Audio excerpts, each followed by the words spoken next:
very short list of substances that all fit on one page to form everything. And this just blew me away. It gives people a goal to pursue, kind of a pursuit of some sort of meaning. So I'm really quite excited. I've tried a lot of hobbies. Now I'm on the hunt for my next hobby. Some common, some not so much. This week, I couldn't believe that it was, the structure of the universe was so simple in a sense. element collecting. I dust off my imaginary chemistry books to take a look at the periodic table of elements and find out how and where the ingredients to the universe are collected. I felt like if I could do that, then I would have the ingredients to the whole universe. Collecting things seems to be one of the most popular hobbies. But why do we collect things? Is it to preserve the past? Is it the joy of the quest to collect? What's the difference between collecting and hoarding? Well, I read a few psychology journals and blogs to figure it out. And here's what I found. Let's start with the Freud school. Obviously, it has something to do with poop. Apparently, collecting has to do with the need to exert control over the loss of things. A more positive school of thought is the pride that is felt from collecting things and completing sets. Sometimes that includes the recognition or ranking amongst collectors. It might also be a way of connecting to other people. There's also the thrill of the chase, which has a kind of outwitting other collectors aspect to it. There's a case for collecting being stimulating intellectually from learning about the objects, their origins, where to find them, etc. Neurologically, MRIs actually pick up a lot of activity in the pleasure centers of the brain when a collector is anticipating collecting their next items. So what is going on in the brain? Like Dr. Zen said, it's the thrill of the hunt. When you find that thing, like that rare baseball card, your brain releases a hit of dopamine. That tells your brain, yeah, this is good, do it again. But after a while, the brain gets used to it and it doesn't release as much dopamine. Hoarding is when collecting negatively affects reasonable, normal life. That seems to be a blurry line in some cases. Why do I do it? I think we've all collected something growing up.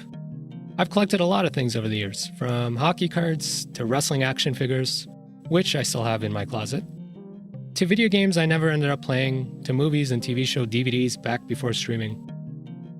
A lot like the MRI study showed, I tend to lose interest immediately after collecting whatever I collect. I definitely fall into the group of collectors in it for the chase. I also like to dive headfirst into learning everything about the rare action figure or special edition movie releases.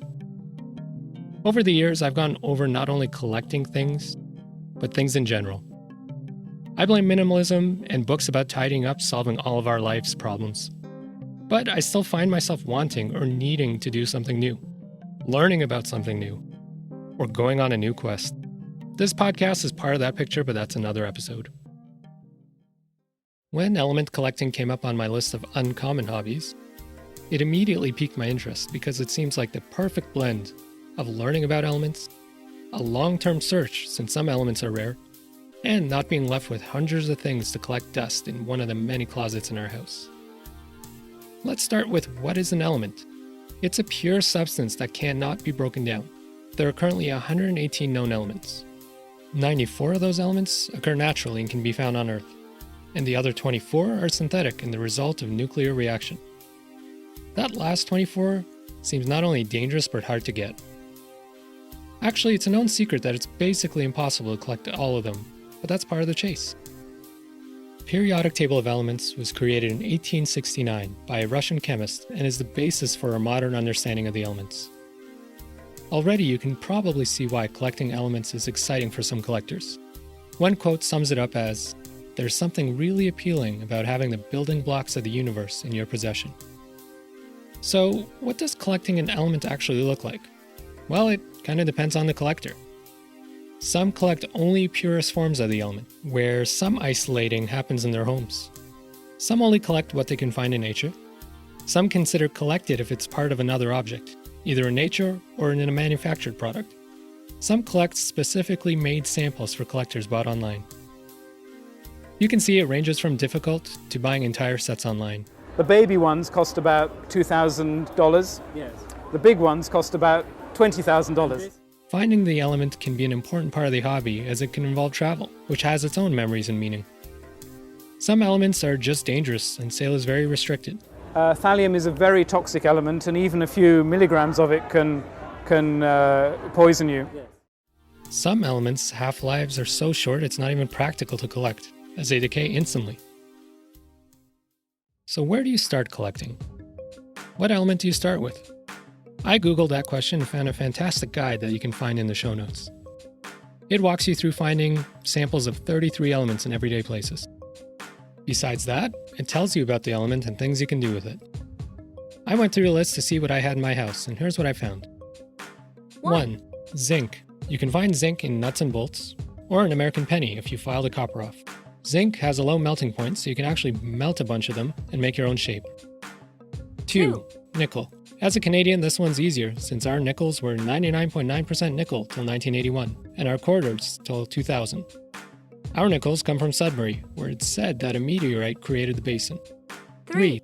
Tin. If you're into fishing, you can find tin in sinkers. If you're into soldering, you'll find tin solder. 4. Silicone. This one is easy to find in electronics. There's silicon in diodes and transistors. 5. Carbon. The basis of all life. You can get carbon rods from batteries. Wear gloves if you decide to take them apart. 6. Gold. Besides the obvious jewelry, electronics and cable ends have small bits of gold. 7. Silver. Besides jewelry and coins again, apparently coffee makers have silver-plated fuses. If you want to find out if something is silver, you can put it in egg yolk in a hard-boiled egg, and the sulfur in the yolk makes silver blacken. 8. Platinum. More expensive than gold, but you can find it in spark plugs. And 9. Lead. Another win for anyone who fishes, there's lead sinkers. Or if you have a gun, there's always lead bullets. I used pieces of lead used for balancing tires. Lead is pretty toxic, so be careful. As I went through the lists, it became harder and harder to find them in my house. I did toy with the idea of going out to find these things, but I don't know. I can't commit to collecting more. I like the idea. I like that each element has a story to tell and there's a bunch of fun facts. I like that there's a big community of pro and amateur chemists who are really excited about it. I like that you can set up pretty cool displays and they don't take up a lot of room. The journey for this hobby is mostly researching online. While I think I'd grow intellectually, I think I need a physical component. It's just so stationary. It's a lot of videos and articles, which is easy to jump to whenever I'm in the mood, but there isn't enough of a physical experience. It's much more of a intellectual or mental hobby. With all the other hobbies I tried, there's a physical experience. From the obvious Spartan race and autocross, to the heart-pounding stand-up comedy, even to the feeling of dirt of Dorodongo. Ultimately, I'm glad I looked into element collecting, because at least now I know what type of hobbies are kind of not for me.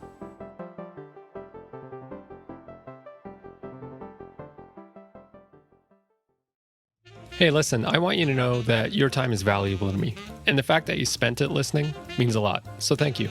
Please remember to subscribe wherever you listen, and maybe tell a friend or two. If you've tried this hobby, or you have hobby ideas for me, let me know on Twitter or Instagram. See you next week.